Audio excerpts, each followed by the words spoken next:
नमस्कार.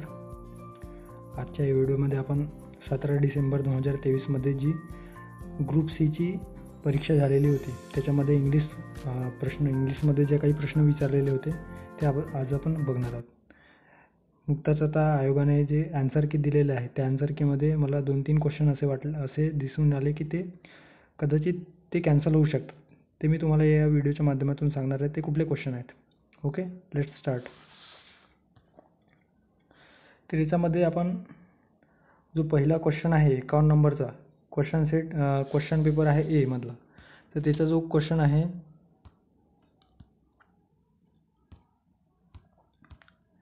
याच्यामध्ये 51 नंबरचा क्वेश्चन काय सांगतो आपल्याला, तर it is always desirable to listen to the advice who have extensive practical experience आणि नो इरर.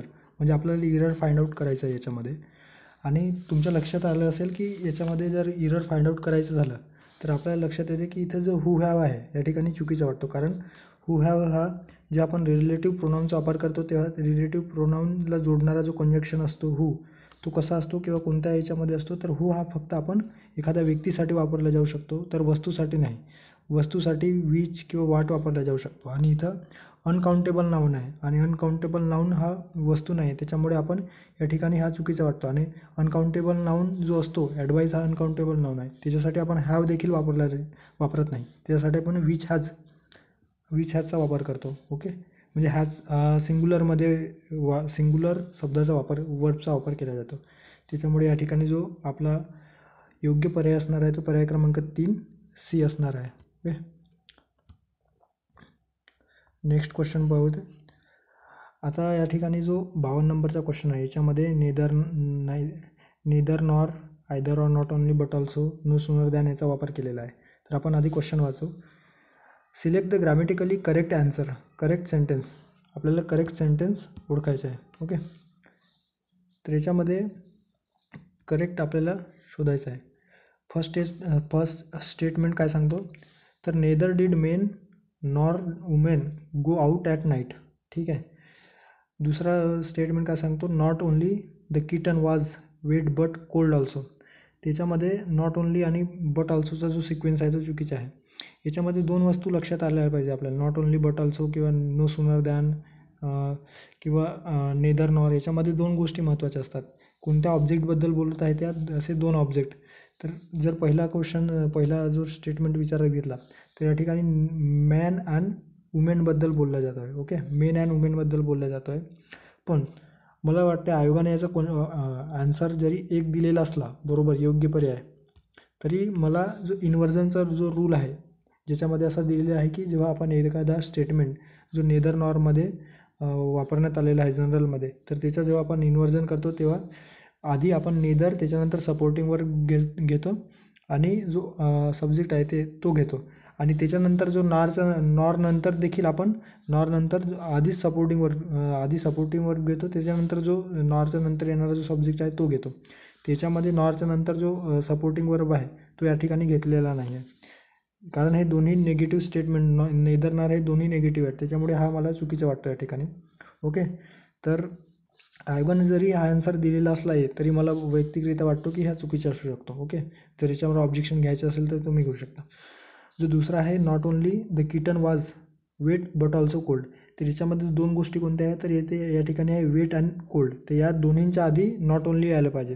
म्हणजेच काय, तर याच्यामध्ये असं येईल की the kitten was not only wet but also cold. Okay, the kitten was not only wet and but also cold, हे answer असायला पाहिजे. ठीक आहे. त्याच्यानंतर आहे जो सी स्टेटमेंट आहे. सी स्टेटमेंट जर आपण बघितलं तर नो सूनर डज, इन्व्हर्जन रूलनुसार no sooner does the curtain go up when the children watch the play closely. तर या ठिकाणी तुम्ही लक्षात घेतलं असेल की जो वेन आहे हा चुकीचा आहे. Hardly Wien, scarcely Wien, barely Wien या ठिकाणी वेन येतो, पण नो सूनरच्या नंतर जो त्याला जोडणारा जो शब्द असतो तो दॅन असतो, नो सूनर दॅन. त्या ठिकाणी सी देखील चुकीचा आहे. म्हणजे आपल्याला या ठिकाणी हा क्वेश्चन कॅन्सल होऊ शकतो. पण आयोगाने 1 दिलेला आहे, तर तुम्ही you can objection now. Okay, तुम्ही ऑब्जेक्शन घेऊ शकता याच्यावर. पुढचा क्वेश्चन आहे 53 नंबरचा क्वेश्चन. याच्यामध्ये आपल्याला विचारलेलं आहे की which of the following correctly fills in the blank given in the sentence above sentence. म्हणजे जो प्रोनाऊनच्यामध्ये आपल्याला करेक्ट शोधायचा आहे. काय म्हणते, रिकामी जागा pronoun are always singular. Dash dash pronoun are always singular. कोणता प्रोनाऊन ऑलवेज सिंग्युलर असते? तर एक लक्षात घ्या, जेव्हा आपण प्रोनाऊन चॅप्टर वाचतो त्याच्यामध्ये काही प्रोनाऊन आहेत जे ऑलवेज सिंग्युलर असतात. ओके, तर याच्यामध्ये आपल्याला लक्षात घ्यायचं आहे की ईच अँड एव्हरी जो असतो, ईच, एव्हरी, आयदर, नायदर, म्हणजेच काय तर डिस्ट्रीब्युटिव्ह जे प्रोनाऊन आहेत, हे डिस्ट्रीब्युटिव्ह प्रोनाऊन हे always carried by singular. Okay, always singular असतात ते, त्याच्यामुळे डी बरोबर आहे या ठिकाणी. आता रिसिप्रोकल प्रोनाऊन जे आहे ते ईच अदर, वन अनदर, याच्यामध्ये ईच अदर असेल तर एक दोघांसाठी असेल तर आपण त्याच्यानंतर प्लुरल वर्ब वापरू शकतो. वन अनदर असेल तर दोनपेक्षा जास्त व्यक्ती असतील त्याच्यासाठी वन अनदर वापरतो, त्याच्यामध्ये प्लुरल येऊ शकतो. रिलेटिव्ह प्रोनाऊनमध्ये विच, हू, विच, वेअर हे जे रिलेटिव्ह आहेत ते एखाद्या गोष्टी त्याच्यामध्ये दिसत नाही. पर्सनल प्रोनाऊनमध्ये आय सिंग्युलर वापरला जाऊ शकतो, आय एम. पण ही, इट, शी हे सिंग्युलर वापरला जाऊ शकतो, पण वी, दे हे जे पर्सनल प्रोनाऊन आहेत ते देखील प्लुरलमध्ये वापरले जाऊ शकतो. तर फक्त डिस्ट्रीब्युटिव्ह जे प्रोनाऊन आहेत त्याच्यामध्ये जे येणारे जे शब्द आहेत त्यांच्या आधी त्याच्यानंतर जो वर्ब वापरला जातो, जसं ईच, एव्हरी, नायदर, आयदर, याच्यामध्ये सिंग्युलर वापरला जातो. ओके, पुढचा क्वेश्चन बघूयात आपण. 54 नंबरचा क्वेश्चन काय सांगतो आपल्याला, त्याच्यामध्ये choose the idioms that means to reveal a secret or confidential information. मी या स्लाईडमध्ये किंवा या फाईलमध्ये तुम्हाला जे अदर्स वर्ड्स आहेत किंवा त्याच्या जे इडियम्स आहेत किंवा सिनोनिम्स, अँटोनिम्स संबंधी जे वोकॅब संबंधी आहेत त्याचा मिनिंग देखील सांगण्याचा प्रयत्न केलेला आहे, तर तुम्ही नोट डाऊन करू शकता. याच्यामध्ये दिलेलं आहे की to reveal a secret or confidential information, म्हणजे एखादी सिक्रेट गोष्ट, गुप्त गोष्ट उघड करणे. तर त्याच्यासाठी जो इडियम वापरला जातो तर let the cat out of the bag. म्हणजे let the cat out of the bag म्हणजे एखादी गोष्टी उघड करणे. ओके, एखादी गोष्ट उघड करणे. जसं बाकीचे जे आहेत तर याच्यामध्ये जो दुसरा ऑप्शन आहे तो योग्य आन्सर आहे.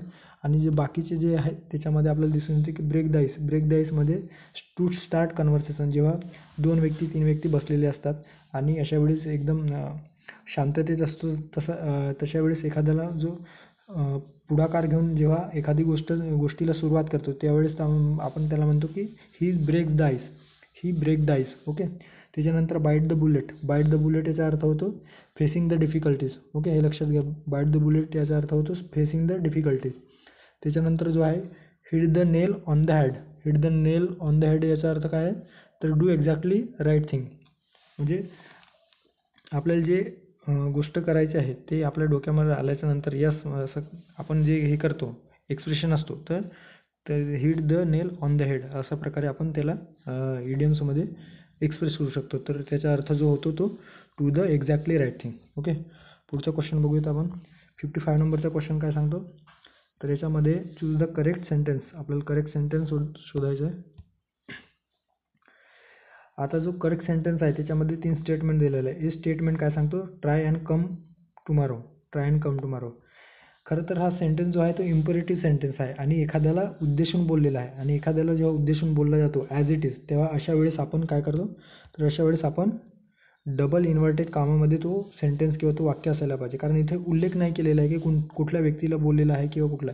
ट्राय अँड कम टुमारो म्हणजे हे ट्राय कर आणि उद्या ये असं कोणाचं तरी स्टेटमेंट दिलेलं आहे आणि आता फुल स्टॉप दिलेलं आहे, त्याच्यामुळे ते योग्य असणार नाही. ओके, याच्यामध्ये डबल स्टेटमेंट, डबल इन्व्हर्टेड कामा असायला पाहिजे होतं, तेव्हा ते योग्य राहू शकतो. त्याच्यामुळे हे चुकीचं आहे. जो बी स्टेटमेंट आहे त्याच्यामध्ये काय दिलेलं आहे, I felt sure he would die and his money would go to his son.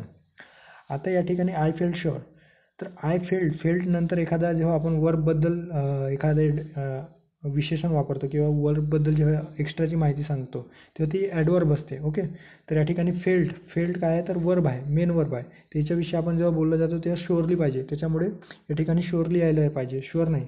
तर बी तर देखील चुकीचा वाटतो आपल्याला, म्हणजे चुकीचं, ऑफकोर्स चुकीचं आहे, बी देखील चुकीचं आहे. ठीक आहे, आता आयोगाने जर तुम्ही आन्सर की चेक केलेलं असेल तर सी ऑप्शन दिलेला आहे. 55 नंबरचा ऑप्शन योग्य आन्सर जे आहे ते सी दिलेलं आहे. पण व्यवस्थित वाचल्यानंतर तुमच्या लक्षात येईल की जो पंडित आहे, स्लिप ऑफ टंग, जो पंडित आहे तो सिंग्युलर आहे आणि singular always carry with the verbs yes. Okay, म्हणजे जसं इथे रीड आहे तर रीड कसं येईल तर रीड्स येईल ते. ओके, रीड्स येईल. तर पंडित हा द पंडित हा जर सिंग्युलर असल्यामुळे त्याच्या आधी त्याच्यानंतर येणारा जो वर्ब आहे तो सिंग्युलर आहे आणि सिंग्युलर जेव्हा रीडसोबत आपण रीड्स यस किंवा यस लागतो. ओके, त्या ठिकाणी यस लागलेलं नाही आहे. सोबतच या ठिकाणी देखील द ब्राईडग्रूम हे देखील सिंग्युलर आहे. त्याच्यामुळे या ठिकाणी रीड्स पाहिजे होतं, म्हणजे सी देखील ऑप्शन चुकीचा आहे. ओके, आयोगाने आन्सर हे दिलेलं आहे, पण हा जो आहे क्वेश्चन तो हॅशटॅगमध्ये जाईल किंवा कॅन्सल होईल. ओके, ऑब्जेक्शन घेतलं तर नक्कीच कॅन्सल होऊ शकतो. पुढचा क्वेश्चन बघूयात आपण. पुढचा क्वेश्चन आहे 56 नंबरचा. याच्यामध्ये काय दिलेलं आहे की करेक्ट इनडायरेक्ट स्पीच. आपल्याला correct indirect speech find out करायचं आहे. He said I shall go home. He said I shall go home. आता जर आपण स्ट्रेट फॉरवर्ड क्वेश्चन आहे, याच्यामध्ये कुठलाही याचा हे नाही, आपल्याला कंजंक्शन म्हणून दॅटचा वापर करावा लागेल. He said that. आता आयच्या जागी आपण काय करणार आहोत, तर आयच्या जागी ही करणार आहोत. ओके, त्याच्यानंतर शालचा काय असतो, शालचा एक तर शूड असतो जेव्हा तो ॲडवाईसबद्दल बोललेला असेल. जेव्हा ॲडवाईसबद्दल बोललं जातं तेव्हा शूड ॲडवाईसबद्दल किंवा एखाद्या व्यक्तीने जसं I shall give him I shall give him advice. जेव्हा आपण अशा बोलतो तेव्हा ही शूड गिव्ह मी ॲडवाईस असं त्यांच्या इनडायरेक्ट स्पीचमध्ये कन्वर्ट केला जाऊ शकतो किंवा ट्रान्सलेट होऊ शकतो. ओके, पण या ठिकाणी आय शॅल गो होम. तर आय शॅल गो होम जी आहे तर शालच्या जागी आपल्याला शाल तर येणार नाही कारण हे डायरेक्ट आहेत, याच्यामुळे हे दोन्ही पर्याय गेले. ओके, 1 आणि 2. आता आपल्याजवळ पर्याय आहेत 3 आणि 4 नंबरचा. तर याच्यामध्ये हे बघा, याच्यात ही सेज आहे आणि ते ऑलरेडी सेज केव्हा वापरतो, आपण प्रेझेंट टेन्ससाठी वापरतो. प्रेझेंट टेन्समध्ये एखाद्या गोष्टी बोललेलं असेल सिम्पल प्रेझेंट टेन्समध्ये त्याच्यासाठी. तर हे देखील ऑप्शन गेलेलं आहे, म्हणजे पर्याय क्रमांक 3 योग्य आन्सर आहे. आता या ठिकाणी जो दिलेला आहे तो पर्याय काय आहे, he sed that he would go home. He said that he would go home, म्हणजे त्याला जायचं होतं असा याचा अर्थ होतो. पुढे जाऊयात.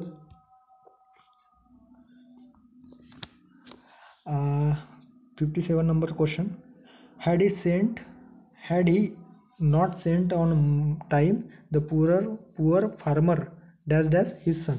ओके, आता जो हे क्वेश्चन आहे ते कशासंबंधी आहे तर कंडिशनलमधील जो चॅप्टर आहे आपल्या इंग्लिशमध्ये कंडिशनल सेंटेन्स वगैरे ते त्यामधील जो मॉडेल परफेक्शनमधला जो क्वेश्चन आहे, modal perfection past perfect tense संबंधीचा आहे, त्याच्यामध्ये दिलेला आहे.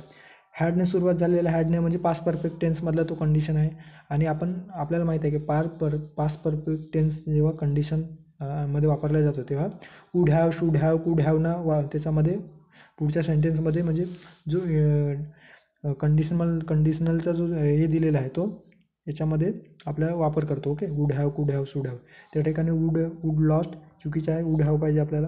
या ठिकाणी वूड हॅव बीन लॉस्ट हे देखील चुकीचं आहे, विल हॅव लॉस्ट चुकीचं आहे. पर्याय क्रमांक 2 योग्य आहे, वूड हॅव लॉस्ट. ओके, म्हणजे मॉडेल परफेक्शन संबंधित दिलेला होता कंडिशन चॅप्टरमध्ये. पुढचा क्वेश्चन 58 नंबरचा. Many people are paintings. या ठिकाणी आता मेनी पीपल हे काय सब्जेक्ट आहे, आर पेंटिंग हे वर्ब आहे, प्रेझेंट कंटिन्युअस टेन्सबद्दल बोललेलं आहे. आता आपल्याला माहीत आहे की मेनी पीपल आर पेंटिंग, तर याच्यामध्ये आपल्याला त्यांचा ऑब्जेक्ट घ्यायचा आहे. ऑब्जेक्ट म्हणजे देअर हाऊस हे योग्य, म्हणजे हाऊसबद्दल बोललेलं म्हणजे त्यांचा हाऊस पेंटिंग ते स्वतः त्यांचा हाऊस पेंटिंग करतात त्यांचे. ओके, तर हाऊस येईल, ऑब्जेक्ट येईल. आणि या ठिकाणी दिलेला वाईट देअर हाऊस म्हणजे काही त्यांच्यामध्ये सेन्स नाही आहे. ओके, दीज डेज कसं येईल, ऑब्जेक्ट पाहिजे, त्याच्यामुळे दुसरा पर्याय देखील गेला. त्याच्यानंतर देअर हाऊस दीज डेज याच्यामध्येही कुठलाही सेन्स लागत नाही आपल्याला. देअर हाऊस दीज डेज वाईट, देअर हाऊस इथपर्यंत ठीक आहे, पण दीज डेज वाईट या ठिकाणी आपल्याला कुठेतरी रॉंग सेन्स लागतो त्याचा. तर या ठिकाणी जो तिसरा पर्याय आहे their house, many people are painting their house white these days. White या ठिकाणी नाऊन म्हणून वापरलेला आहे. वाईट म्हणजेच काय, जो आपण व्हाईट सिमेंट वगैरे असतो तशा प्रकारचा तो नाऊन पेंट करतात. तर there house white these days, त्या ठिकाणी पर्याय क्रमांक 3 योग्य असणार आहे. पुढचं question after years of guilt she finally decided to make a clean breast of her involvement in the scandal and confessed anything to the authorities. What does the phrase, आपल्याला phrase किंवा इडियम्स बद्दल विचारलेलं आहे की make a clean ब्रेस्टचा अर्थ काय होतो या ठिकाणी. जर क्वेश्चन व्यवस्थित वाचलं तर या ठिकाणी जो क्वेश्चन आहे तो फक्त फ्रेजबद्दल बोललेला आहे, त्या फ्रेजचा अर्थ काय होतो. ओके, तर याच्यामध्ये मेक अ क्लीन ब्रेस्ट या अर्थ जो मिनिंग आहे त्याचा अर्थ होतो की त्याचा अर्थ accept wrong doing which happens in the past, म्हणजे भूतकाळामध्ये ज्या काही गोष्टी घडलेल्या असतील त्या गोष्टी किंवा चुका झालेल्या असतील त्या चुका ॲक्सेप्ट करणे, त्याला आपण make a clean breast of म्हणतो. ज्याचा अर्थ जो दुसरा आहे to reveal a confess or something, एखाद्या गोष्टीबद्दल आपण ॲक्सेप्ट करतो किंवा त्याला कन्फेस करतो किंवा ते गोष्ट स्वीकारतो, त्याच्यासाठी make a clean breast of हे जे फ्रेज आहे ते वापरण्यात येतो. पुढचा क्वेश्चन आहे 60 नंबरचा. याच्यामध्ये दिलेलं आहे क्लॉजबद्दल, क्लॉजचा क्वेश्चन आहे याच्यात. Identify the sentence with adverbial clause.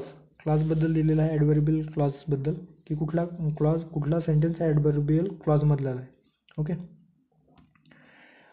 First पहिले जे वाक्य आहे ते काय सांगतो हे मला, तर the doctor advise his patient where. आता पेशंट वेअर आहे, he should go for the holiday.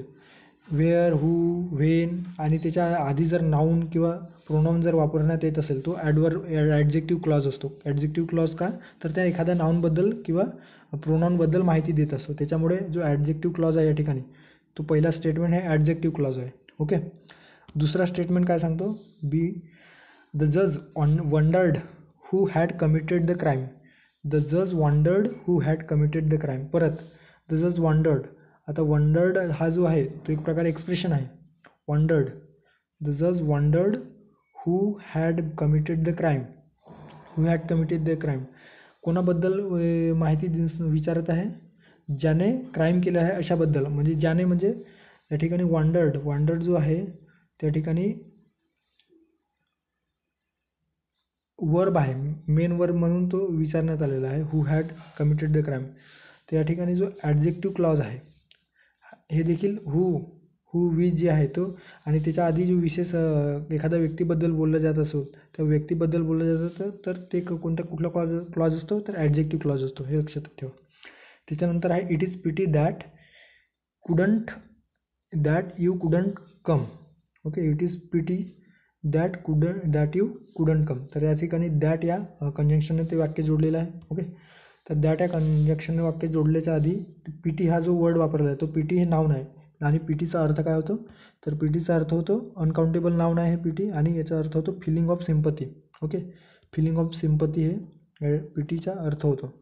त्यामुळे नाऊनबद्दल एखाद्या गोष्टीबद्दल विचारते की एखाद्या नाऊनबद्दल जेव्हा आधीच्या याच्यामध्ये किंवा नंतरच्या सेंटेन्समध्ये विशेषतः काही माहिती दिलेली असेल तेव्हा आपला ॲडजेक्टिव्ह क्लॉज असतो. ओके, तर आपल्याला दिसून आलं की जे तीनही क्लॉज आहेत ते ॲडजेक्टिव्ह क्लॉज आहेत. ओके, 1, 2 आणि हे 3.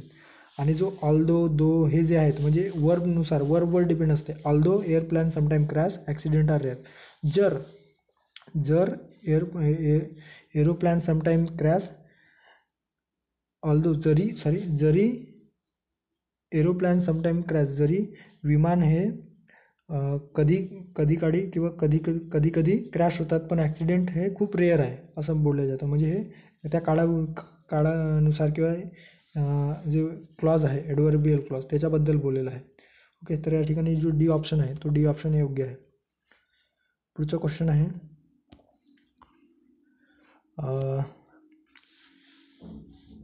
fill in the blank with the correct option given below. Fill in the blank with the correct option given below. Manisha will dash dash the prize which is declared yesterday.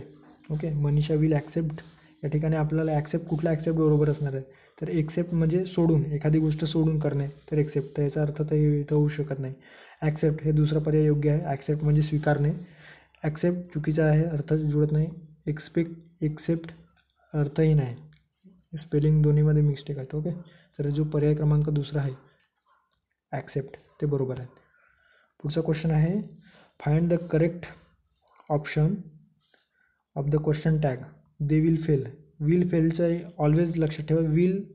विलचा होतो won't. जेव्हा पॉझिटिव्हमध्ये will असेल, will not असेल तर will he will be, किंवा समजा will असेल, will not असेल, निगेटिव्ह असेल तर त्याचा क्वेश्चन टॅग पॉझिटिव्ह होतो, आणि पॉझिटिव्ह असेल तर त्याचा क्वेश्चन टॅग निगेटिव्ह होतो, आणि विलसाठी वोंट वापरला जातो. Okay. They will fail. They will fail हे कसं आहे, पॉझिटिव्ह आहे. ओके, पॉझिटिव्ह स्टेटमेंट आहे. दे विल फेल, तर याचा जो विलचा आहे तो ओंट दे होईल. ओके, दे विल फेल ओंट दे, तर सी योग्य पर्याय आहे. ओके, या ठिकाणी विल हे चुकीचं आहे, ओंट पाहिजे या ठिकाणी.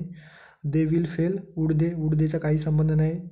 विल हा प्रेझेंटबद्दल बोलला जातो आहे. ओके, प्रेझेंटबद्दल बोलला जातो, त्याच्यामुळे बी देखील चुकीचं आहे. They will fail will not, आता they will fail will not नाही होत, वोंट होतो. ओके, ऑलवेज लक्षात ठेवा, वोंट होतो, म्हणजे ते क्वेश्चन टॅग हे कॉन्ट्रॅक्शनमध्ये यूज केला जातो. पुढचा क्वेश्चन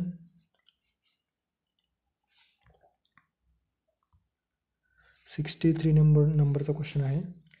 द अबाव सेंटेन्स एक्झेम्प्लिफाईज, म्हणजे काय स्पष्ट करतो. Okay, I knew that he was ill. I knew that he was ill, but I did not know that he suffered from cancer. Okay, याच्यामध्ये 3 वाक्य आहेत. I knew that he was ill, but हे काय तर coordinate conjunction आहे.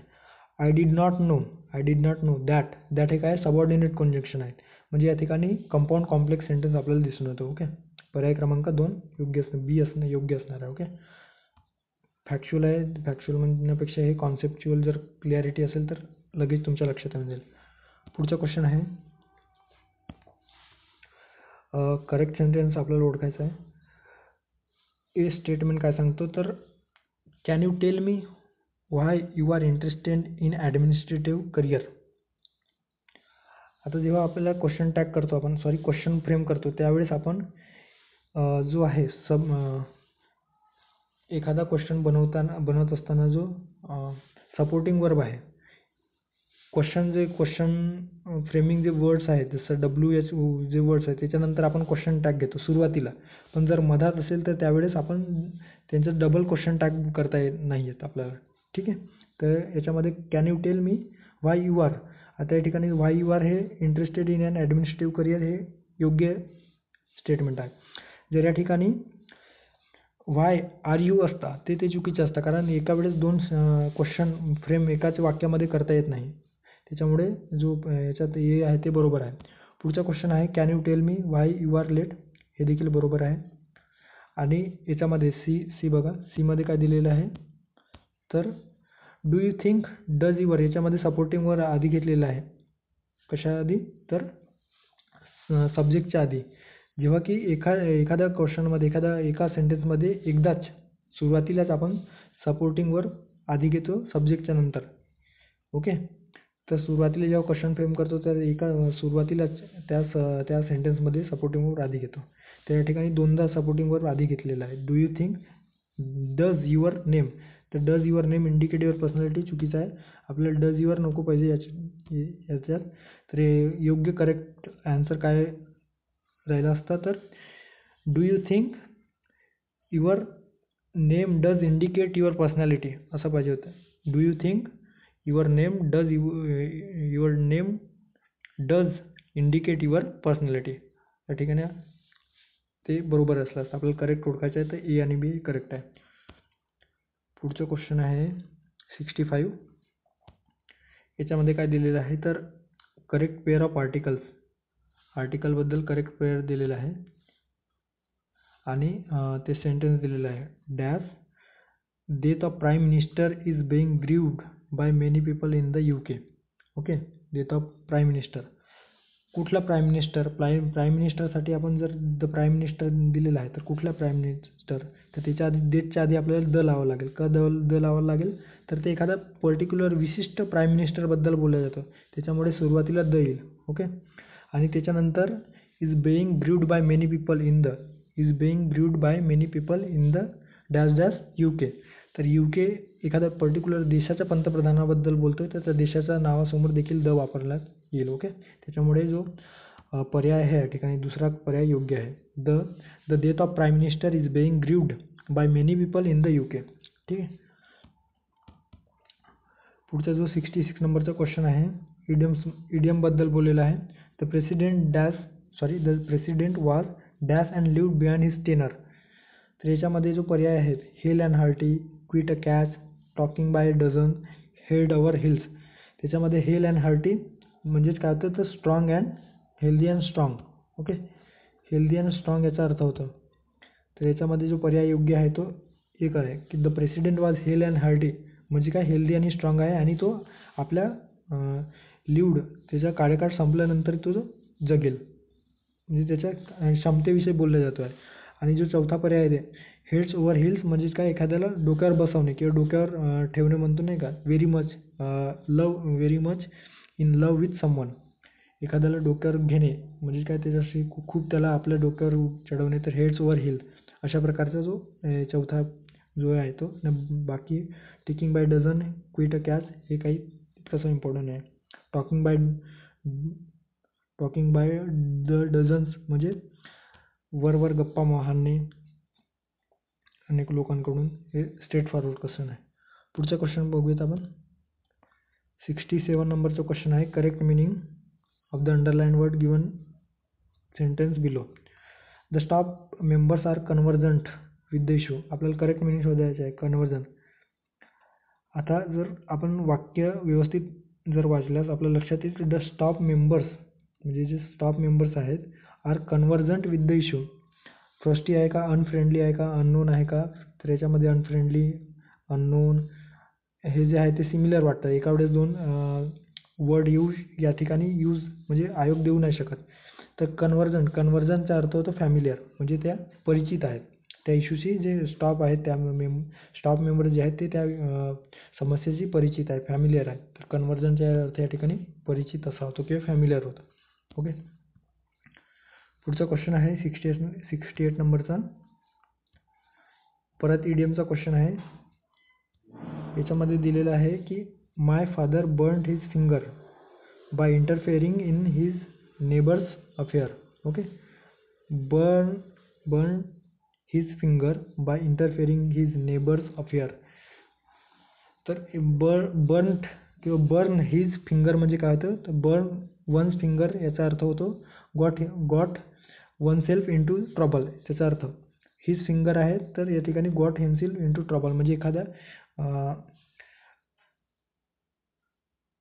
आगीत हात घालणे जो मराठीमध्ये जी म्हण आहे आगीत हात घालणे किंवा विस्तव जो आहे त्याच्यामध्ये हात लावणे किंवा एखाद्या समस्येमध्ये फसणे. तर याच्या प्रकारे म्हणजे एखादा got himself in to trouble. Okay, तर जो पर्याय आहे तो दुसरा पर्याय योग्य आहे. पुढचा क्वेश्चन आहे 69 नंबरचा.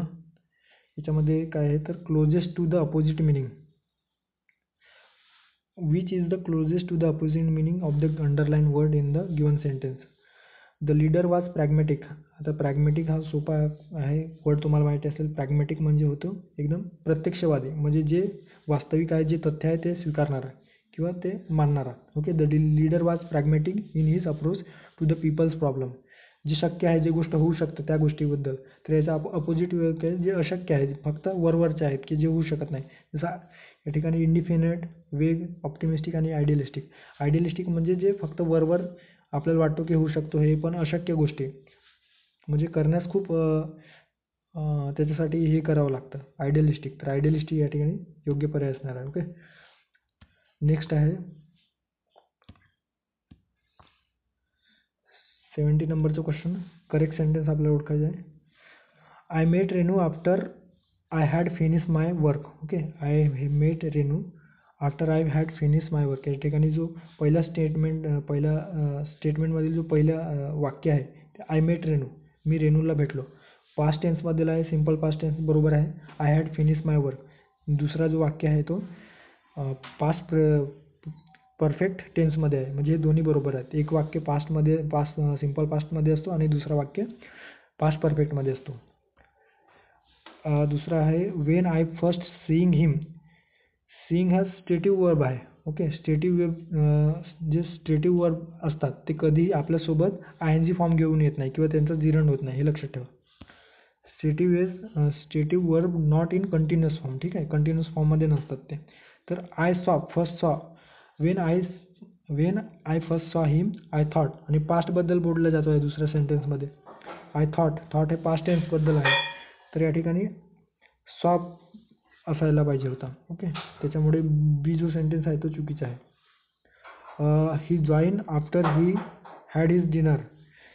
ही join after had his dinner, तर ही जॉईन बरोबर आहे, पण हॅड हिज डिनर नाही, तर हॅड पाहिजे, कारण हॅड तेव्हाच आपल्याला पास्ट परफेक्ट टेन्स योग्य होईल. हॅड हिज डिनर असं होत नाही. हॅड हिज डिनर, तेव्हा ते बरोबर होईल, कारण जो पहिला सेंटेन्स आहे तो सिम्पल पास्टबद्दल बोललेला आहे, त्याच्यामुळे हे देखील चुकीचं आहे. ओके, आणि जो योग्य पर्याय आहे तो पर्याय क्रमांक 1 ए ओनली. पुढचा क्वेश्चन आहे, find out the meaning of the word underline in the following sentence. She is for ever interrupting the conversation. She has left him for ever. Okay, नवीन पॅटर्नमधला क्वेश्चन दिसून आला आहे की अशा प्रकारचे म्हणजे एखाद्या वर्डबद्दल विचारलं जातो आहे, म्हणजे सिनोनिम्स काय आहेत त्याच्याबद्दल विचारलं जातं वाक्यामध्ये हे देऊन. तर याच्यामध्ये she is for ever interrupting the conversation.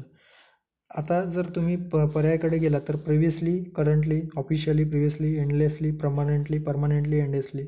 तर जर वाक्याचा सेन्स लक्षात आला आपल्याला तर असं होईल की she is for ever interrupting the conversation, म्हणजे ती सारखं आपल्या याच्यामध्ये कन्व्हर्सेशनमध्ये इंटरप्ट करते, व्यत्यय निर्माण करत होती म्हणजे एंडलेसली, म्हणजे तिला समजावून तिला सांगूनसुद्धा ती आपल्या कामामध्ये किंवा परत कामामध्ये किंवा कन्व्हर्सेशनमध्ये इंटरप्ट करत होती, म्हणजे संपत नव्हतं, तिचं इंटरप्शन संपत नव्हतं. ठीक आहे, त्याच्यामुळे जो फर्स्ट आहे त्या ठिकाणी येईल फॉर एव्हरच्या जागी एंडलेसली. आणि she has left him for ever. She has left him for ever म्हणजे काय, परमनंटली, ती कधीच परत येणार नाही. अशा पद्धतीने जो पर्याय आहे तो 3 योग्य आहे. नेक्स्ट क्वेश्चन आहे 72. याच्यामध्ये दिलेला आहे identify the verb form of the underline word, की कुठला पर्याय आहे. Swimming is a good exercise. सोपा आहे. स्विमिंग सुरुवातीला आहे आणि तो स्विमिंगबद्दल बोलतो, ते जिरंड आहे, ॲज अ नाऊन म्हणून वापर केलेला आहे. ओके, इन्फिनिटिव्ह 2+V1 इन्फिनिटिव्ह असते, फ्रेज नाही, क्लॉज नाही. ओके, क्लॉज जे असतात ते एखाद्या क्लॉजमध्ये 2 सेंटेन्स जोडलेले असतात, ते क्लॉज असतात. ठीक आहे, त्याच्यामध्ये स्विमिंग हे जिरंड आहे. पर्याय क्रमांक 2 योग्य पर्याय आहे. पुढचा क्वेश्चन घेऊयात. 73 नंबरचा क्वेश्चन आहे. 73 नंबरचा क्वेश्चन, करेक्ट ऑप्शन आपल्याला शोधायचा आहे for the underline word in the following sentence. The government must cut down. आता must cut down in its expenditure. जर आपल्याला माहीत जरी नसेल तरी सेंटेन्स वाचल्यानंतर लक्षात येतो, त्याचा एकंदरीत सेन्स लक्षात येतो की बोलायचं काय त्या सेंटेन्सला. The government must cut down his expenditure, म्हणजे कट डाऊन याचा अर्थ होतो की एखादी गोष्ट कमी करणे. तर गव्हर्नमेंटने ती गोष्ट जो खर्च आहे तो कमी करावी. फ्रेझल वर्बचा जो क्वेश्चन आहे तो फ्रेझल वर्ब संबंधी विचारलेला हा क्वेश्चन आहे. ओके, तर रिड्यूस याचा योग्य प्रॉपर आन्सर असणार आहे. पुढचा क्वेश्चन आहे, correct reported speech of the following sentence. Direct and indirect स्पीचमधला क्वेश्चन आहे. He said I do not wish to see any of you go away. आता जर तुमच्या लक्षात असेल की ही सेड दॅट पास्टबद्दल बोललेलं आहे, जनरल स्टेटमेंट आहे, तर ही सेड नंतर दॅट म्हणून कंजंक्शन चा वापर होईल.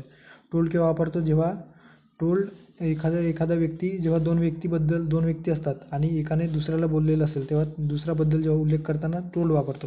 पर्याय क्रमांक 2 चुकीचा आहे. ही एक्सक्लेम आपल्याला म्हणजे एक्सक्लामेटरी जे सेंटेन्स असतात त्याच्याविषयी दिले असतं. पर्याय क्रमांक 3 नाही. ही सेड टू देम, या ठिकाणी कंजंक्शन कुठे गेला, said to them, said that पाहिजे होता, म्हणजे चौथा पर्याय गेला. म्हणजे आपल्याकडे पर्याय उरला फक्त एकच. त्याच्यामध्ये काय दिलेलं आहे, ही सेड दॅट, ही आयच्या जागी ही आहे. डिड नॉट, डूच्या पास्ट टेन्स डिड असतो, did not wish to see any of them, यूच्या जागी एनी ऑफ देम म्हणजे प्लुरलमध्ये आहे. Any of them, any of you म्हणजे प्लुरल फॉर्ममध्ये आहे एनी ऑफ यू, तर त्याच्या प्लुरल फॉर्म पास्टमध्ये एनी ऑफ देम या ठिकाणी दिलेलं आहे. अँड ऑर्डर्ड आणि ते जो सांगितलं आहे order go they to go away. ठीक आहे, तर पर्याय क्रमांक 1 योग्य असणार आहे. पुढचा 75 नंबरचा क्वेश्चन आहे correct sequencing of the following sentence. आता पहिल्यांदाच आयोगाने अशा प्रकारचा पॅराजंबल टाईपचा क्वेश्चन दिलेला आहे. नवीन पॅटर्न आपल्याला लक्षात घेण्यासारखं आहे की आयोग अशा प्रकारचे देखील क्वेश्चन विचारू शकतो आहे. द स्टुडंट आर त्याच्यानंतर पर्याय खाली दिलेले आहेत. तर the student are solving the question. Okay, the student are solving the question पहिले येईल with the help of the teacher for the last 2 hours. म्हणजे याच्यामध्ये डी सुरुवातीला येईल, डी त्याच्यानंतर येईल ए, त्याच्यानंतर सी येईल आणि त्याच्यानंतर बी, म्हणजे पर्याय क्रमांक 2 योग्य असणार आहे. नेक्स्ट क्वेश्चन घेऊयात आपण. 76 नंबरचा क्वेश्चन आहे choose the one word substitution. म्हणजे वन वर्ड सबस्टिट्यूशनबद्दल बोललेलं आहे. People living in the same एजला काय म्हणतो आपण, त्याच्यासाठी कोणता जो वर्ड आहे तो वापरतो वन वर्ड. तर हे कंटेम्पररीज, एकाच काळामध्ये जे राहणारे लोक असतात किंवा एकाच काळातली लोकांसाठी आपण कंटेम्पररीज हा वर्ड वापरतो. ओके, क्युरेटर म्हणजे कस्टडियन होते, म्हणजे एखादी गोष्ट त्याच्या हवाली देणे किंवा त्याच्या हातामध्ये देणे, कस्टडियन. त्याच्यानंतर क्युरेटर. आणि जो कॉस्मोपॉलिटन म्हणजे अर्थ होतो त्याचा की जो संपूर्ण जगावर प्रेम करतो. कॉस्मोपॉलिटन कुठल्याही देशाला भेदभाव करत नाही, कुठल्याही देशाशी भेदभाव करत नाही, त्याचा अर्थ कॉस्मोपॉलिटनचा अर्थ तो होतो. आणि डेलिगेट तर तुम्हाला माहीतच आहे. ठीक आहे, पुढचा क्वेश्चन आहे 77. After years of searching for answer she had an epiphany and finally understood the true meaning of happiness. Which phrase represent the word epiphany? Epiphany हा एक प्रकारचा वर्ड आहे. आता वरच्या क्वेश्चनमध्ये 76 नंबरमध्ये वन वर्ड सबस्टिट्यूशन दिलेला होता आणि त्याचा आपल्याला म्हणजे डिटेलमध्ये ते डिस्क्राईब केलेलं होतं सेंटेन्स आणि त्याच्या वन वर्डमध्ये केलेला म्हणजे शोधा असं सांगितलेलं होतं. आता फक्त एकच वर्ड दिलेला आहे आणि फ्रेज काय असणार आहे हे विचारलेलं आहे. तर एपिफनीचा अर्थ होतो अचानक एखादी गोष्टीची जाणीव होणे, एखाद्या गोष्टीची जाणीव होणे, त्याला आपण एपिफनी म्हणतो. तर a sudden realisation or insight म्हणजे एखाद्या गोष्टीची अचानक जाणीव होणे किंवा एखाद्या गोष्टी लवकर कळणे किंवा समजणे, त्याला म्हणतो एपिफनी. पुढचा क्वेश्चन आहे 78 नंबरचा. He must be asleep for there is no light in his room. तर कुठल्या प्रकारचा the underline conjunction in the sentence above express dash and hence is called dash conjunction. म्हणजे कुठला कंजंक्शन आहे आणि कोणत्या प्रकारचं कंजंक्शन आपण त्याला संबोधतो असं विचारलेलं आहे. तर आपल्याला माहीत आहे फॉर हे सबऑर्डिनेट कंजंक्शन आहे आणि सबऑर्डिनेटमधला इलेटिव्ह कारणदर्शक जे संबंध आहे. ही मस्ट ॲज स्लीप तो झोपलेला असेल, कारण he must be asleep तो झोपेल. There is no light in his room कारण त्याच्या रूममध्ये लाईट नाही आहे. म्हणजे कारण याच्यामध्ये आपल्याला हे केलेलं आहे म्हणजे इलेटिव्ह कंजंक्शन आहे. इलेटिव्ह कंजंक्शन म्हणजे याच्यामध्ये कारणदर्शक कंजंक्शन ज्याला आपण म्हणतो ते इलेटिव्ह असणारा फक्त पर्याय क्रमांक 1 आहे. म्हणजे आपल्याला पर्याय क्रमांक 2 ऑप्शन 1 बरोबर आहे ए, पण या ठिकाणी पर्यायामध्ये तो ए 2 नंबरच्या पर्यायात दिलेला आहे.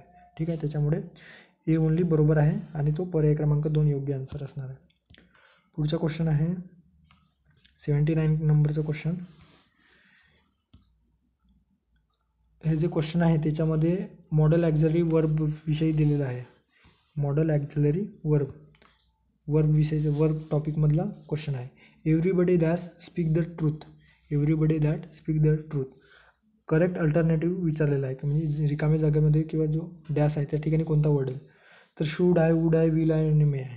तर जास्त हार्ड नाही. शूड आपल्याला सर्वांनाच माहीत आहे. ॲडवाईस किंवा एखाद्या गोष्टीबद्दल चांगल्या नैतिकतेबद्दल आपण बोलतो तेव्हा शूडचा वापर केला करतो.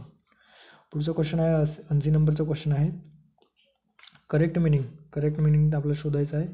इग्नॉरंटचा माहीत आहे. इग्नॉरंट, एमिनंट, ऑब्स्टिनेट बऱ्याचदा क्वेश्चन आयोगाने विचारलेला आहे प्रिव्हियस इयरमध्ये. तर ऑब्स्टिनेटचा अर्थ होतो जिद्दी किंवा एखादी गोष्ट एकदम करणारच, जिद्दी तर त्याचा जो सिनोनिम्स आहे तो स्टब बॉन्ड म्हणजे जिद्दी व्यक्ती. ठीक आहे. त्याच्यानंतर आहे प्रुडंट म्हणजे हुशार, ज्याला आपण विवेकी म्हणतो, विवेकवादी व्यक्ती. तर प्रुडंटचा अर्थ होतो वाईज. ठीक आहे. इमिनंट म्हणजे एखादी गोष्ट घडणार असेल. एमिनंटचा अर्थ होतो एखादी गोष्ट आता जवळच्या काळामध्ये घडणार असते, अप्रोचिंग किंवा होऊ घातलेला एखादी गोष्ट असेल तेव्हा त्याला आपण एमिनंटसाठी अप्रोचिंग हा या ठिकाणी दिलेला आहे. आणि इग्नॉरंट म्हणजे ज्याला काही माहीत नाही. अनइन्फॉर्म म्हणजे इग्नॉरंट किंवा युनिफॉर्म्ड, इग्नॉरंट. ठीक आहे. जो कशाचाही युनिफॉर्म आहे म्हणजे कुठलाही भेदभाव करत नाही, बायस्ड नाही. तर या ठिकाणी पर्याय क्रमांक 1 योग्य पर्याय असणार आहे. पुढचा क्वेश्चन बघूयात आपण. 81 नंबरचा क्वेश्चन आहे. Underline idiom plays fast and loose. How can you trust a man who plays fast and loose. तर या ठिकाणी विचारलेलं आहे की तुम्ही अशा व्यक्तीवर विश्वास कराल जो फास्ट अँड लूज करतो. प्ले फास्ट अँड लूज म्हणजेच काय, तर फास्ट अँड लूजचा अर्थ होतो, प्ले फास्ट अँड लूजचा अर्थ काय होतो, तर एखादी गोष्ट बोलणे आणि दुसरी गोष्ट करणे, म्हणजे say one thing and does another thing. याचा योग्य आन्सर असणार आहे प्लेज फास्ट अँड लूज. पुढचा क्वेश्चन आहे correct sentence respect of relative प्रोनाऊनबद्दल विचारलेला आहे. तर रिलेटिव्ह प्रोनाऊनचा एक जो आहे फॉर्म्युला तो लक्षात ठेवा. सब्जेक्ट, वर्ब, ऑब्जेक्ट आणि त्याच्यानंतर रिलेटिव्ह प्रोनाऊनने तो जोडलेला असेल. आणि जो रिलेटिव्ह प्रोनाऊन आहे तो रिलेटिव्ह प्रोनाऊन कसं असेल, तर ऑब्जेक्ट नंतर जो वर्ब असेल, रिलेटिव्ह प्रोनाऊन नंतर जो वर्ब असेल तो ऑब्जेक्टनुसार तो वर्ब ठरत असेल. म्हणजे ऑब्जेक्ट जर सिंग्युलर असेल तर वर्ब देखील सिंग्युलर असेल. ऑब्जेक्ट जर प्लुरल असेल तर वर्ब देखील प्लुरल असेल. ओके. आता क्वेश्चनकडे येऊयात. याच्यामध्ये ए स्टेटमेंट काय सांगतो आपल्याला, तर it is I who am to blame. तर हा आयसाठी दिलेला आहे आणि रिलेटिव्ह प्रोनाऊन म्हणून डब्ल्यू हूचा वापर केलेला आहे. तर हे बरोबर आहे. पर्याय क्रमांक 1 बरोबर आहे. ओके. म्हणजे सेंटेन्स हे बरोबर आहे. तर दुसरा sentence it is I who is कसं करणार, आयसाठी आपण ऑलवेज वापरतो. I am, he is, she is किंवा वी आर, दे आर म्हणजे सिंग्युलरसाठी. तर आयसाठी आपण वापरतो, तर बी चुकीचं आहे. त्याच्यानंतर it is me who is to blame. आता इट इज मी जर विचार केला तर इट इज आय पाहिजे होता आणि इट इज आय, कारण इट इज मी किंवा इट इज मी केव्हा होतो, जेव्हा याच्यामध्ये आपल्याला माहीत आहे की जेव्हा आपण प्रोनाऊनचा वापर अभ्यास करतो तेव्हा जेव्हा इट इज मी, फक्त इट इज मी एवढाच जेव्हा अर्थ असेल एखादी गोष्ट, एखाद्याने काही वाटलं इट इज मी, तिथे कोण होता, इट इज मी. तर त्या सेंटेन्ससाठी जेव्हा it is me full stop असेल तर ते बरोबर आहे. पण त्याच्यानंतर जे अजून जोडले जात असेल तर ते आपण सब्जेक्ट प्रोनाऊनचा वापर केला जातो. Okay. It is I who अम, या ठिकाणी हू इज दिलेला आहे पण इट इज आय हू अम पाहिजे होता. ओके. त्याच्यामुळे पर्याय क्रमांक 3 देखील चुकीचा आहे. आणि जो चौथा आहे it is I who is to be blamed. आता इथं मला थोडा संदिग्ध वाटतो. It is I who is to be blame. आता who is to be blame हे पॅसिव्ह फॉर्ममध्ये आहेत आणि पॅसिव्ह फॉर्ममध्ये जेव्हा आपण एखाद्या सेंटेन्सचा विचार करतो, तर सिम्पल सेंटेन्समध्ये असेल तर इज आर जेव्हा वापरला जातो तेव्हा त्याचा एखाद्या गोष्ट सिम्पल प्रेझेंट टेन्समध्ये असेल तर ते पॅसिव्ह वॉइस करताना इज आर प्लस V3 वापरतो. तर या ठिकाणी V3 बरोबर दिलेलं आहे याच्यामध्ये. पण इज आणि इट इज आय, तर जर रिलेटिव्ह प्रोनाऊनचा विचार केला तर रिलेटिव्ह प्रोनाऊनमध्ये आयच्या नंतर रिलेटिव्ह प्रोनाऊन हू आहे, हूच्या नंतर आपल्याला पाहिजे. त्याच्यामुळे हे डी देखील चुकीचं वाटतं. ओके. तर पर्याय क्रमांक 3 म्हणजे A only, sentence A only योग्य पर्याय असणार आहे. पुढचा क्वेश्चन आहे match the words A with their correct meaning of form B. ठीक आहे. म्हणजे एक वर्ड दिलेला आहे आणि वर्डचा मिनिंग काय होतं ते विचारलेलं आहे. आता तुम्हाला माहितीच आहे की ॲनिहिलेट म्हणजे एखादी गोष्ट समाप्त करणे किंवा संपवणे, पूर्णतः नष्ट करणे. To destroy completely, annihilate. सेलिबसीचा अर्थ होतो सेलिबसीचा अर्थ काय होतो, तर सेलिबसी म्हणजे होतं ज्या व्यक्तीचा म्हणजे लग्न न झालेला व्यक्ती, celibacy. The state of remaining unmarried व्यक्ती, सेलिबसी. त्याच्यानंतर इनडिफेट डिफेटिजेबल. ओके. इनडिफेटिबलचा काय अर्थ होतो, तर याच्यामध्ये वन इनकॅपेबल ऑफ बेईंग टायर्ड, म्हणजे ज्याला कोणीही हरू शकत नाही अशा प्रकारे असा व्यक्ती म्हणजे इनडिफेटिजेबल, ज्याला कोणीही हरू शकत नाही. वन इनकॅपेबल ऑफ बेईंग टायर्ड म्हणजे टायर्ड न थकणारा व्यक्ती असा त्याचा अर्थ. आणि सोमनॅब्युलिस्ट म्हणजे होतं, सोमनॅब्युलिस्टचा अर्थ होतो रात्री बोलणारा, झोपेत बोलणारा व्यक्ती म्हणजे सोमनॅब्युलिस्ट. पर्याय क्रमांक 4 बरोबर आहे. पुढचा क्वेश्चन 84 नंबरचा क्वेश्चन आहे. Find out correct meaning of the underlined idiom. Okay, idiom इधर बोललेला आहे. हँगिंग बॅक अंडरलाईन केलेलं आहे हँगिंग बॅक. आणि वाय आर यू, सेंटेन्स काय आहे, why are you hanging back, you sing as well as anyone else. ठीक आहे. Why are you hanging back, तू मागे का सरकतोयस याचा अर्थ होतो तू मागे कसं. You sing as well as anyone else, जसं तू गाणार तसे दुसरेसुद्धा गाणार. तर याच्यामध्ये दिलेलं हँगिंग बॅकचा अर्थ काय होतो, तर टू हेजिटेट टू प्रोसीड, म्हणजे एखादी गोष्ट करण्यासाठी मागे सरकणे. हेजिटेट टू प्रोसीड, पर्याय क्रमांक 1. पुढचा क्वेश्चन आहे. If I had wing I would come flying to you. याच्यामध्ये दिलेलं आहे if I had wing I would come flying to you. Which of the following condition is express by the sentence above. तर तुम्ही लक्षात घ्या, याच्यामध्ये जो आहे तो कशाविषयी दिलेला आहे, तर मॉडेल परफेक्शनमधील कंडिशन आहे, ते बरोबर आहे. मॉडेल परफेक्शनमधील कंडिशन सेंटेन्स. आणि या ठिकाणी आपल्याला कुठल्या प्रकारचं कंडिशन आहे, तर आपल्याला माहीत आहे पास्टमधील जे कंडिशन असतात तर इनप्रॉबेबल कंडिशन असतात, म्हणजे जे घडू शकत नाही, जे पास्टमध्ये झालेले असतात त्यालाच आपण इम्पॉसिबल म्हणतो. आयोगाने या ठिकाणी जो करेक्ट आन्सर दिलेला आहे तो प्रॉबेबल कंडिशन दिलेला आहे. ओके, बी बरोबर योग्य आन्सर दिलेला आहे, पण त्याला इम्पॉसिबल देखील कंडिशन म्हटलं जातो. त्याच्यामुळे हा जो क्वेश्चन आहे तो कॅन्सल होणार आहे. ओके, जर ऑब्जेक्शन घेतलं तर नक्कीच कॅन्सल होऊ शकतो, कारण इम्पॉसिबल आणि इम्प्रॉबेबलचा अर्थ एकच असतो. पुढचा क्वेश्चन आहे 86 नंबरचा. Idiom that means to try to achieve something that is difficult or unlikely, म्हणजे एखादी गोष्ट करण्यासाठी अशक्य असणे किंवा अशक्य गोष्टी करण्याचा प्रयत्न करणे. ओके, तर त्याच्यासाठी इडियम्स दिलेला आहे आणि त्याचा जो योग्य अर्थ आहे तो आहे रीच फॉर द स्टार्स. म्हणजे ताऱ्यांना स्पर्श करण्याचा विचार करणे, जे कधीही शक्य नाही आहे. ते to try to achieve something that is difficult or unlikely, reach for the stars. आणि बाकी जे आहेत turn over the new leaf, over a new leaf, ज्याचा अर्थ होतो मेक अ फ्रेश स्टार्ट, म्हणजे नव्याने सुरुवात करणे. Turn over the new leaf म्हणजे नव्याने सुरुवात करणे. त्याच्यानंतर आहे थ्रो इन द टॉवेलचा अर्थ होतो एखाद्याला परास्त करणे किंवा हरवणे. Defeat or can not do something anymore, defeated can not do something anymore, एखाद्याला पूर्णतः परास्त करणे, जो परत तो लढण्यासाठी तयार होणार नाही. ठीक आहे, संपूर्णपणे हरवण्याचा अर्थ होतो. आणि बीट द डेड हॉर्स म्हणजे युजलेस एफर्ट करणे, एखादी गोष्ट वेस्ट ऑफ टाईम, एखादी गोष्ट करण्याचा प्रयत्न करणे ज्यातून काही साध्य होणार नाही. बीट द डेड हॉर्स याचा अर्थ useless effort or waste of time. ठीक आहे, पुढचा क्वेश्चन आहे 87 नंबरचा क्वेश्चन काय आहे, तर those who are dash in art of flattery make a rapid progress in life. त्याच्यामध्ये सेंटेन्स काय दिलेला आहे, those who are dash in the art of flattery, म्हणजे एखादी गोष्ट, फ्लॅटरी म्हणजे काय, तर गोड बोलणे आपण ज्याला म्हणतो, किंवा एखाद्याला प्रेज करणे, प्रेज करून बोलणे.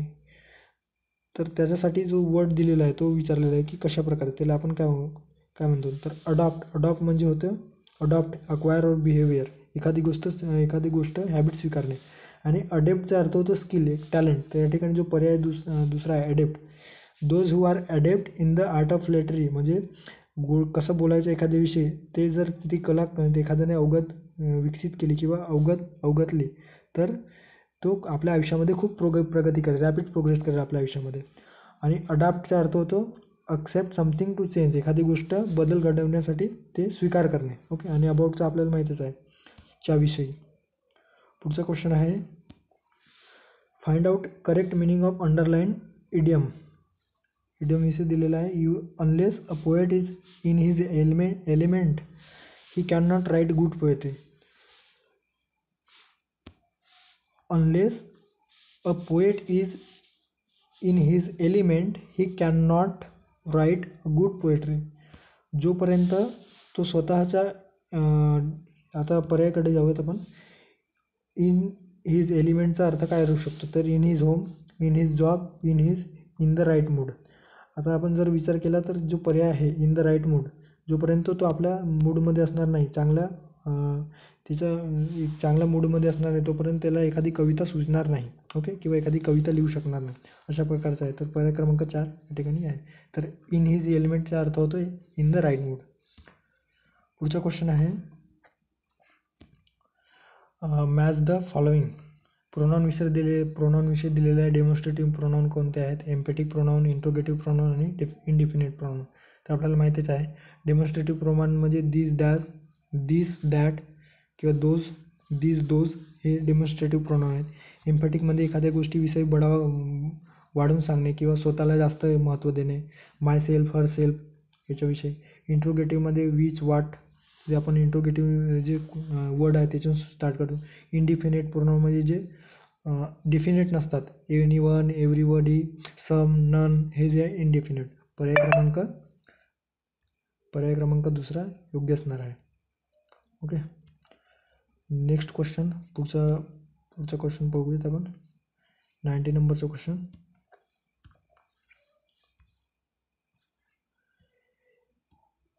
याच्यामध्ये आहे identify the wrongly spelled word from the following words. आता आपल्याला स्पेलिंग चुकीचा कुठला स्पेलिंग आहे ते तुम्हाला माहीत असेल. एन्शियंट हे चुकीचं स्पेलिंग आहे. एन्शियंटचं स्पेलिंग कसं असतो, AICIENT, एन्शियंट. ओके, तर या ठिकाणी ए दिलेला आहे, ए चुकीचं आहे. AICIENT, ancient. तर आपल्याला चुकीचं विचारलेलं आहे आणि ब चुकीचं आहे. ब कुठल्या पर्यायामध्ये आहे, बाकी सर्व स्पेलिंग बरोबर आहे. अराईव्ह, अट्रॅक्ट, ॲक्सेप्ट हे तीनही जे वर्ड आहेत ते योग्य स्पेलिंग आहे त्यांचे. पुढचा क्वेश्चन बघूयात आपण. Identify the grammatically correct sentence. Grammatically correct sentence कुठला आहे. He is the man whom we all respect. He is the man who we all respect. तर याच्यामध्ये हा असा व्यक्ती आहे ज्यालाचा अर्थ होतो हुम, त्या ठिकाणी जो बरोबर आहे, ज्याला आम्ही सर्व रिस्पेक्ट करतो. ओके, त्याच्यानंतर जो आहे I don't know why she like dogs. आता आय डोंट नो व्हाय हे बरोबर आहे. She like dogs. आता सी लाईक डॉग्स नसणार ते. सी लाईक्स, सी हा काय सिंग्युलर आहे आणि सिंग्युलरसाठी आपण वर्बमध्ये यस किंवा यस वापरतो, तर लाईक्स होणार. C likes dogs. ओके, त्याच्यानंतर आहे हिज एंडिवर्स काय तर प्लुरल नाऊन आहे. His endeavours. Needs to be, needs इथं या ठिकाणी नीड्सला यस लागलेला आहे, तो सिंग्युलरसाठी आहे, पण त्याच्या आधी जो सब्जेक्ट आहे तो प्लुरल आहे. एंडिवर्स. टू बी रिवॉर्डेड म्हणजे त्याचे जे प्रोत्साहक आहेत तेव्हा त्याला जे त्याचे कर्म त्यांना बढावा देणारे जे लोक आहेत त्यांना रिवॉर्ड दिलं पाहिजे. ओके, अशा प्रकारे तर नीड टू असायला पाहिजे किंवा मेन वर्ब आहे तर फक्त नीड असायला पाहिजे होतं. ओके, तर नीड्स चुकीचं आहे, त्याच्यामध्ये सी देखील चुकीचं आहे. Give me some food which I may eat. Okay, give me some food बरोबर आहे. Give me some food. Which या फूडबद्दल बोलला जातो, त्याच्यामुळे विच हा वस्तू आहे आणि त्याच्यासाठी विच वापरलेलं बरोबर आहे. आय मे इट बरोबर आहे, मी खाऊ शकतो. गिव्ह मी सम फूड आणि प्रेझेंट टेन्समध्ये आहे पहिला सेंटेन्स आणि दुसरं सेंटेन्स देखील प्रेझेंट याच्यामध्ये आहे. ओके, त्याच्यामुळे या ठिकाणी ए अँड डी योग्य पर्याय असणार आहे. A and D. Next question आहे 92 नंबरचा question. Find the correct synonyms of tranquil. ट्रँक्विलचा आपल्याला सिनोनिम्स बघायचं आहे. तर ट्रँक्विलचा अर्थ होतो क्वाईट आणि पीसफुल, शांत. आता जर सिनोनिम्स विचारला तर आपण ट्रँक्विल या ठिकाणी जर पर्याय बघितलं तर ॲजिटेटेड याचा अर्थ ॲंग्री खूप ॲजिटेटेड म्हणजे रागावलेला एखाद्या गोष्टीविषयी. ॲंग्रीमध्ये देखील रागावलेला होते आणि डिस्टर्बमध्ये एखादी गोष्टबद्दल योग्य नसणे. आणि क्वाईटचा अर्थ होतो, क्वाईटचा अर्थ काय आहे तर क्वाईट म्हणजे पीसफुल, शांत. तर ट्रँक्युलचा अर्थ जो सिनोनिम आहे तो ट्रँक्युल म्हणजे होतो शांतपणे. ओके, एखादी गोष्ट शांत करणे, किंवा प्रेज करणे एखादी गोष्ट, त्यालाच अपीस देखील म्हटलं जातं. नेक्स्ट क्वेश्चन आहे 93 नंबरचा क्वेश्चन आहे, find out the correct option for the following matches. आता या ठिकाणी आपल्याला मॅचेस फाइंड आउट करायचं आहे. अल्टर आपल्याला माहीत आहे, अल्टर करणे म्हणजे एखादी गोष्ट बदल करणे, टू चेंज. अफेक्शन म्हणजे प्रेम, love, dedication, emotion of liking, एखादी गोष्टी पसंत पडणे, अफेक्शन. अफेक्टेशन म्हणजे काय होतं तर प्रिटेन्स फॉल्स स्लो. अफेक्टेशन म्हणजे एखाद्याला शो अप करणे, एखाद्याला प्रिटेन्स करणे म्हणजे फक्त दिखावा. अफेक्टेशनचा अर्थ होतो दिखावा. ओके. आणि अल्टरचा होतो place of worship. Place of worship म्हणजे अशी जागा जिथं जे लोक आहेत ते धार्मिक पूजाविधी करतात, त्या ठिकाणाला अल्टर देखील म्हटलं जातं. ओके, ते लक्षात ठेवा. अल्टर म्हणजे काय होतं, प्लेस ऑफ वर्शिप. ठीक आहे. तर याचा जो योग्य पर्याय आहे तो एला 2 म्हणजे एला 2, बीला 3, सीला 4 आणि डीला 1. ओके, पर्याय क्रमांक 3 योग्य असणार आहे. पुढचा क्वेश्चन आहे 94 नंबरचा question. The politician's response to accusation simply beg the question and fail to provide a clear answer. Okay. आता या ठिकाणी बेग द क्वेश्चन फ्रेज विचारलेला आहे किंवा एडियम्स.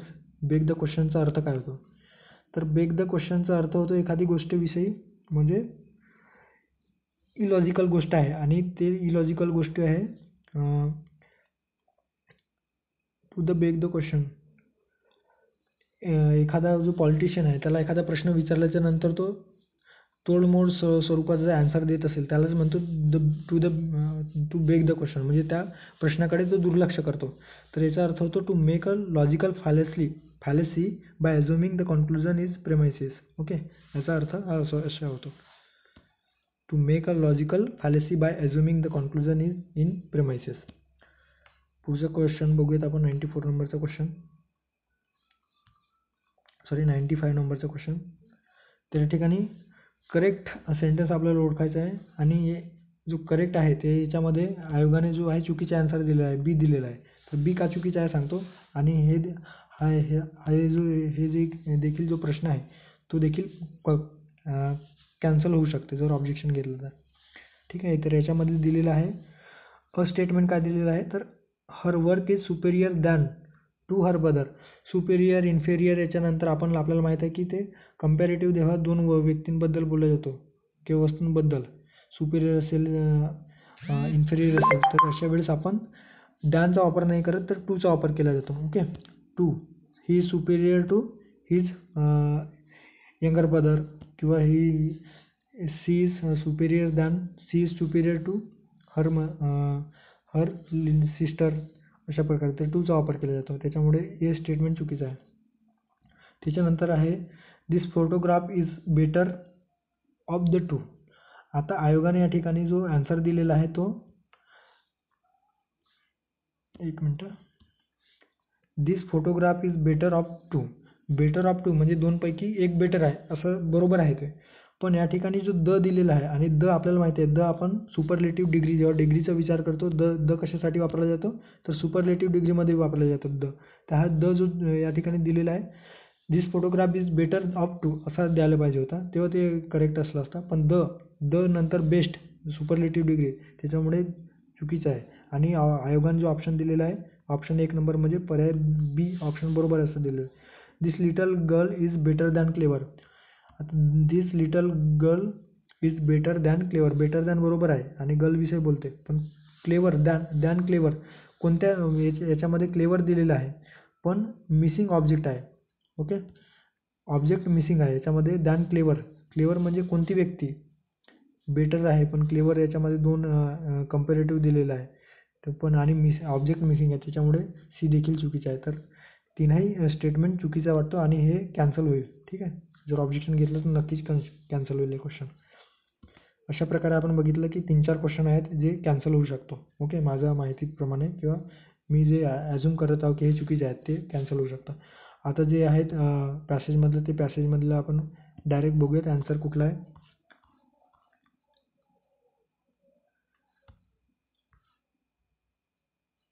याच्यामध्ये 96 मधला जो आहे सी ऑप्शन, सी ओनली म्हणजे बॅक प्रोपगेशन हे बरोबर आहे. पर्याय क्रमांक 4 बरोबर आहे. त्याच्यानंतर आहे basically speaking deep learning is, कशाबद्दल डीप लर्निंगबद्दल पॅसेजमध्ये असेल तर 97चा नंबर जो आहे त्याचा आन्सर आहे पर्याय क्रमांक 2 योग्य आहे. त्याच्यानंतर आहे 98 मधले deep learning is plays a very important role, आणि त्या डीप लर्निंगच्या इम्पॉर्टंट रोलबद्दल लिहिलं आहे तर पर्याय क्रमांक 2 बरोबर आहे. ओके, तुम्ही पॅसेज वाचून ते नंतर बघू शकता.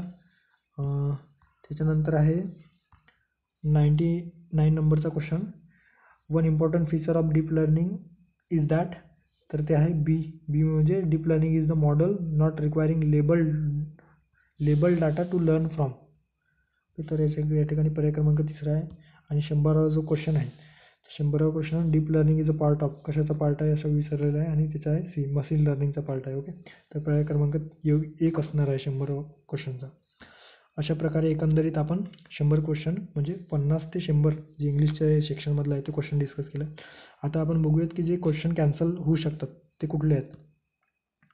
तर तुम्हाला आधीच सांगितलेला क्वेश्चन आहे, जसं आहे याच्यामध्ये दचा जो वापर केलेला आहे तो चुकीचा आहे. कारण जे कंपॅरेटिव्ह किंवा एखाद्या डिग्रीबद्दल बोलतो तर द सुपरलेटिव्ह डिग्रीच्या आधी आपण द वापरतो. ओके, त्याच्यामुळे हे तर कॅन्सल होईल कारण तीनही स्टेटमेंट चुकीचं आहे. परत कुठला क्वेश्चन आहे जो कॅन्सल होईल, 94 नंबरचा क्वेश्चन आहे, 95 नंबरचा क्वेश्चन आहे, कॅन्सल होणार आहे. त्याच्यानंतर 85 नंबरचा क्वेश्चन आहे.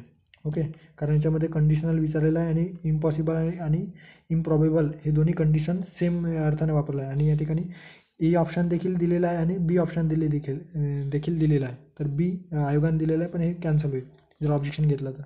ओके, पुढचा क्वेश्चन आहे, अजून कुठला कॅन्सल होऊ शकतो. 2 क्वेश्चन झाले.